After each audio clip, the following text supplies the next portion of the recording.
Hi, welcome to Marcus Videocast. I am M.R. Raghu, Head of Research.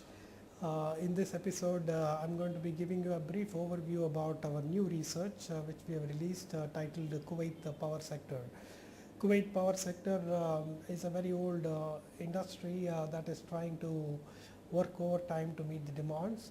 Presently, through 7 power plants, they are generating about 11,000 megawatts of power production. Um, the Kuwait leads the pack in terms of per capita consumption, which is very, very high. And the estimated growth in the power demand is about 5.3% until 2015. The key drivers that drive this power demand obviously is the demographics of Kuwait, a very high population growth, a need for desalinated water, and the high economic growth. But the key concern for the Kuwait power sector is the fuel mix. Today, 71% of the Kuwait power production is generated by burning liquid fuels, and only 29% is through natural gas. This obviously limits the amount of oil that can be exported. So there is an opportunity cost here for Kuwait, and there is a need for altering this fuel mix, which has some technological implications as well. The attempt to generate power through renewables has not been very successful, and it contributes to a very negligible portion of the total power production. Um, Kuwait is expecting a massive investment of close to about $25 billion running up to 2020, and recently through the PTB, it has launched the first independent water and power project in Kuwait.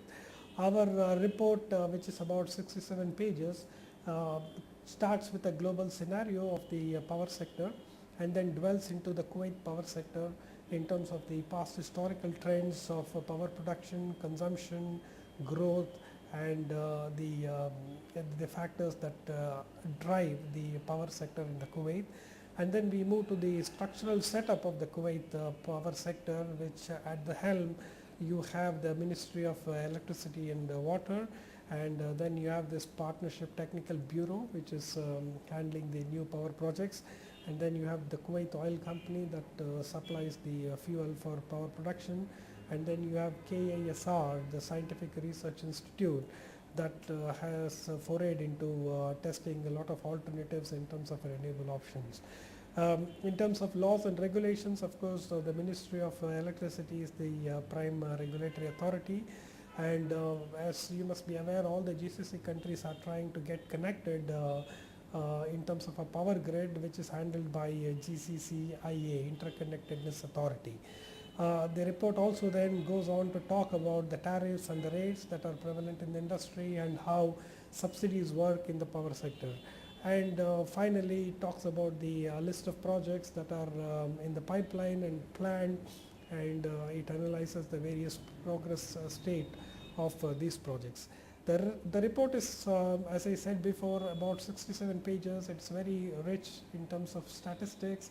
It has 17 tables and 26 charts, and it's an attempt to really give an overview about the Kuwait power sector, including the threats and the challenges that the authorities face in terms of new investments, and to basically keep up with the growing demand. The challenge, as we see in the Kuwait power sector, is to cope up with the growing demand.